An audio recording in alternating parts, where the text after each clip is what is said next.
Buenos días, nosotros somos Reveals, una conocida firma de empresarios cuya operación es evaluar a todos sus espectadores su conocimiento acerca de interesantes textos literarios.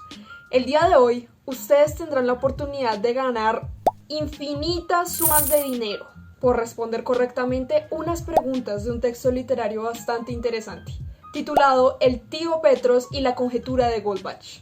¿A quién no le gustaría ser millonario? Así que usted, espectador, aproveche para ganarse este dinero.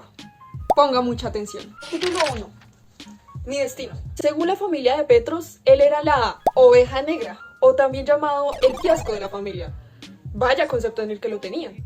Comencemos describiendo a este hombre. Se caracterizaba por ser una persona diplomática, considerada, nada vicioso, delgado y sin vida social. En cuanto a su educación, era una persona brillante desde la primaria. Sin embargo, a pesar de todas sus ventajas y su inteligencia, su familia lo hacía a un lado y lo rechazaba.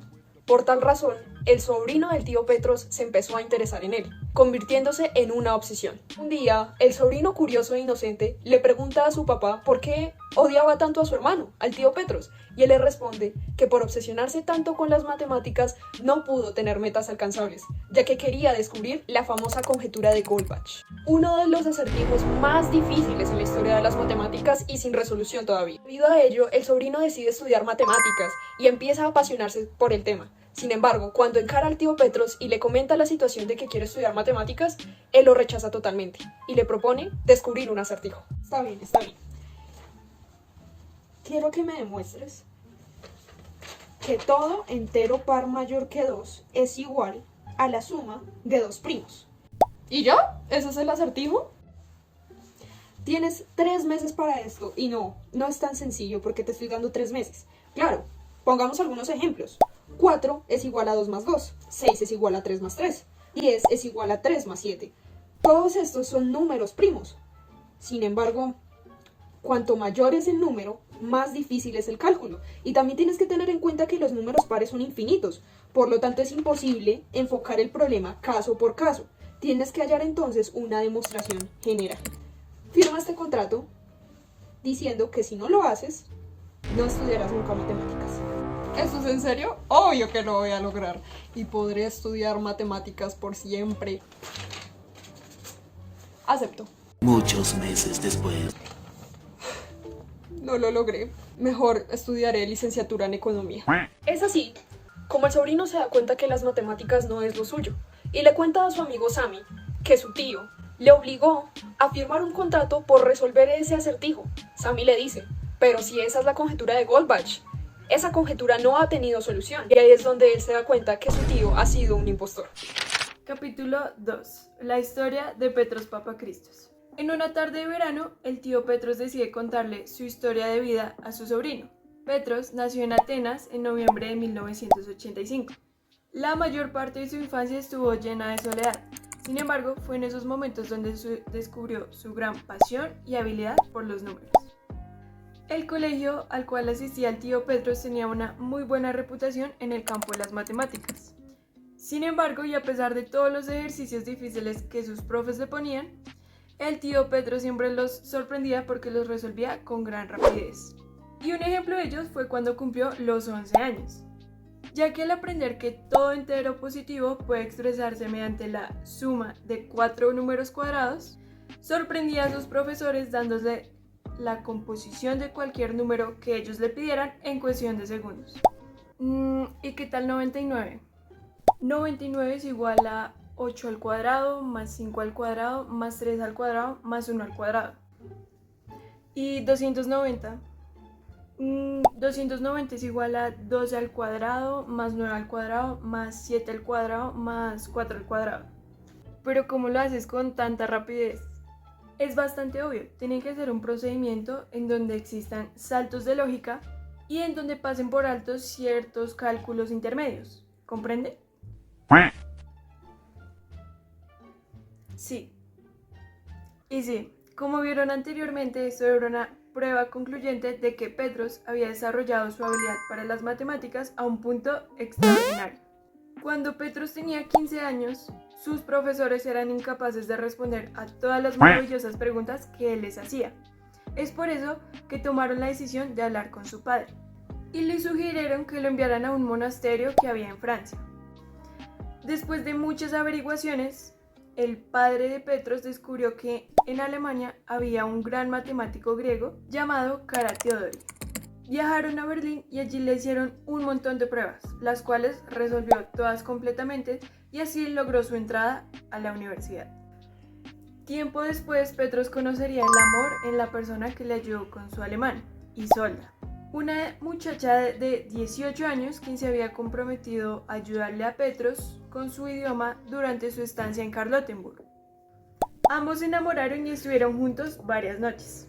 Sin embargo, Isolda tuvo que abandonar la casa donde estaban para contraer matrimonio con un teniente. Petros quedó desolado. Sin embargo, recordó lo que una noche Isolda le había murmurado, y era que lo que más le atraía de él era su prodigio para las matemáticas. Entonces Petros llegó a la conclusión de que si quería volver a conquistar su corazón, tendría que convertirse en un gran matemático y hacer grandes hazañas resolviendo un gran problema como lo es la conjetura de Goldbach. El método que presentó para su tesis se llama Método Papakristos y este fue el método que lo lanzaría a la fama. A raíz de esto, Petros siguió sus estudios y recibió su título. Petros se doctoró en 1916 y después de un tiempo y ciertos sucesos de su vida, se instaló en un pequeño hostal de Bishop, donde se alojaba Ramanujan, que era otro matemático como él, y es allí donde conocieron a Hardy. Ellos tres se hicieron muy amigos, pero podría decirse que Ramanujan era su fuente de inspiración. También tuvo cierto encuentro con Littlewood, un matemático que le pidió que se uniera junto con Hardy en un estudio sobre los ceros que le permitiría demostrar un teorema. Sin embargo, Petros no aceptó, ya que él sentía que era hora de continuar con su estudio sobre la conjetura de Goldbach para sorprender a la humanidad y a su amada Isolda. Es por esto que en el año 1919 se instaló en la ciudad de Múnich. Allí conoció a nuevos colegas de la Facultad de Matemáticas y luego preparó su lugar de trabajo en casa, en el que empezó a escribir su investigación que ya había empezado a hacer hace 40 años. Es así como Petros seguía trabajando en la conjetura de Goldbach. Siempre estuvo en contacto con sus colegas Hardy y Littlewood para ver si había nuevos descubrimientos acerca de algunas teorías que le pudiesen ayudar a resolver la conjetura. Sin embargo, no había en sí nada que le pudiera ayudar a seguir con su investigación de la conjetura. Es por eso que Petros decidió encaminar su investigación en secreto y entre más investigaba, más se daba cuenta de que el problema que tenía enfrente no era tan fácil de resolver como él creía. En la primavera de ese año, Petros recibió una nota de Hardy donde le comunicaba que Ramanujan había muerto por una tuberculosis. Su reacción fue triste, ya que se había ido un extraordinario matemático. Al pasar los años surgieron muchos más percances en la vida de Petros, pero durante estos años su amistad con los enteros se desarrolló hasta extremos extraordinarios. Al cabo de un tiempo, los números para él dejaron de ser entidades inanimadas, cobraron vida, cada uno tenía su propia personalidad. Pero un día todo cambió para la vida de Petros, ya que por un joven llamado Alan que le presentó una revista mensual de matemática y física que hablaba sobre el problema de completitud.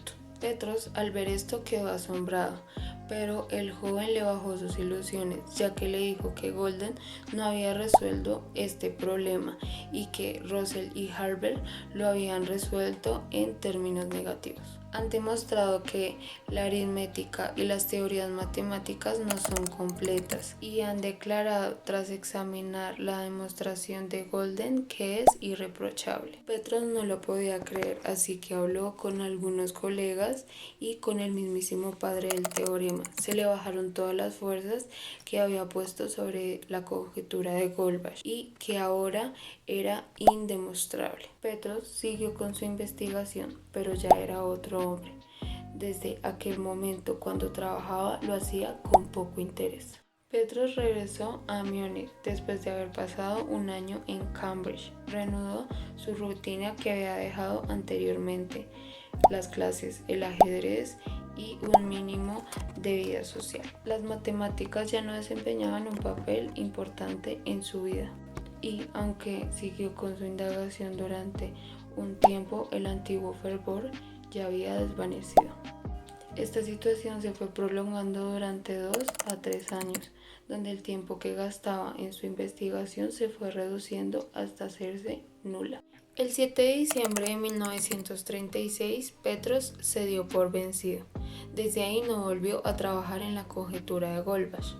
Referente al interés que le tenía Isolda, este se fue desvaneciendo durante los años que él estudió la conjetura. En septiembre de 1940 lo despidieron de su puesto y se fue de Alemania. Durante los primeros años de ocupación de las naciones del eje, vivió en la casa familiar en el centro de Atenas. Su sobrino, al estar esa tarde escuchando a su tío, le dijo que era admirable, aunque solo fue por el valor y la dignidad que encajó en el fracaso. Pero su tío le dijo que él no había fracasado, que él solo había tenido mala suerte ya que había elegido un problema que no tenía solución. Después de unos días, el sobrino volvió a Cali a donde su tío y allá volvió a tener una conversación con él con respecto a por qué él no había dicho nada de disuadir de su vocación.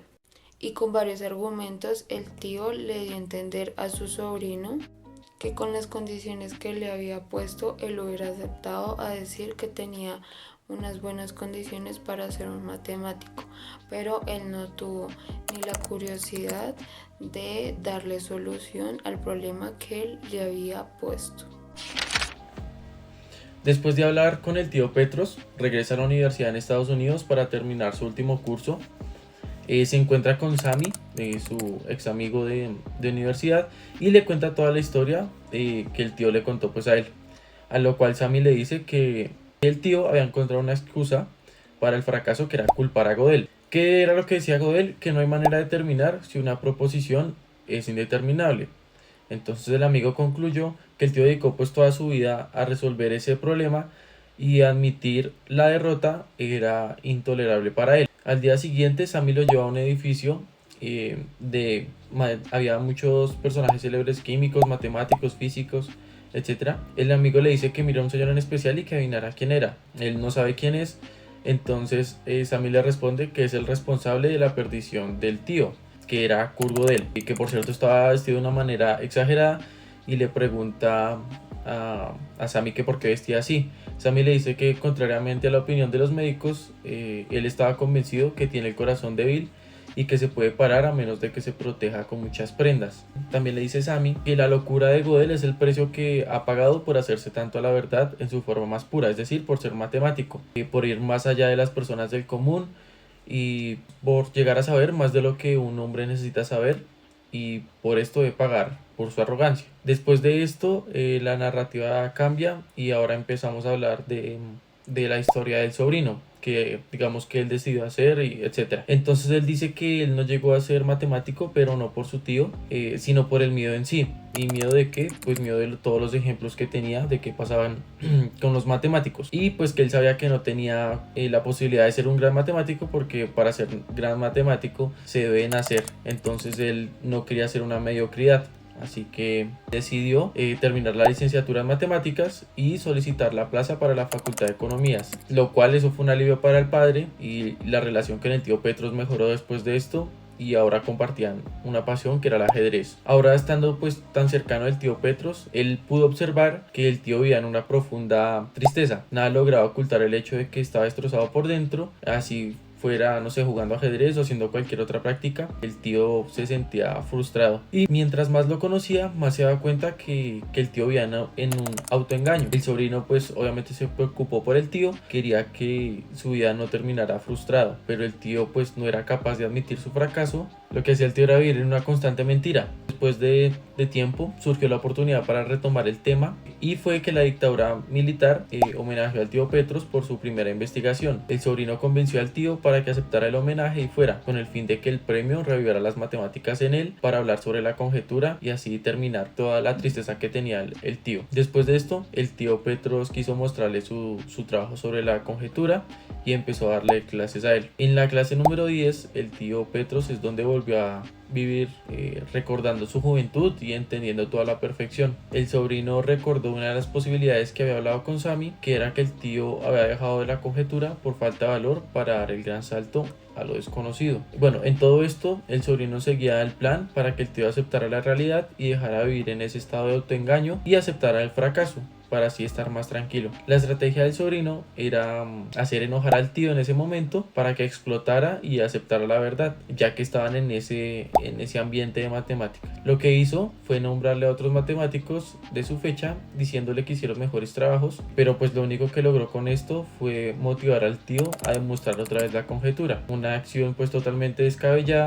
que con 70 años era imposible que lograra lo que no logró cuando tenía pues todas sus facultades de joven. El sobrino, preocupado por la decisión del tío, busca ayuda médica para saber pues el estado. El mismo día de la madrugada el tío lo llamó por teléfono, le dice que lo necesita urgente a él y a un matemático, pero el sobrino le dice que puede ir solo, que mire la hora, que era imposible conseguir un matemático, eran las 3 de la mañana. El tío le responde con euforia diciéndole que no hay tiempo, que necesitaba 2 testigos ya, él y otro matemático. El sobrino le dice que tranquilo, que las pruebas no desaparecerán. El tío le dice que no está entendiendo, que no hay tiempo, que las chicas están con él y que ellas lo están esperando para que se vaya. Para cuando el sobrino llegó a la casa del tío ya era demasiado tarde, pues el tío Petros estaba muerto. Después de esto nos preguntamos si la conjetura fue demostrada o no. El sobrino dice que en deseo de proteger su recuerdo de cualquier intento de ridiculización, lo obliga a declarar que la respuesta es no.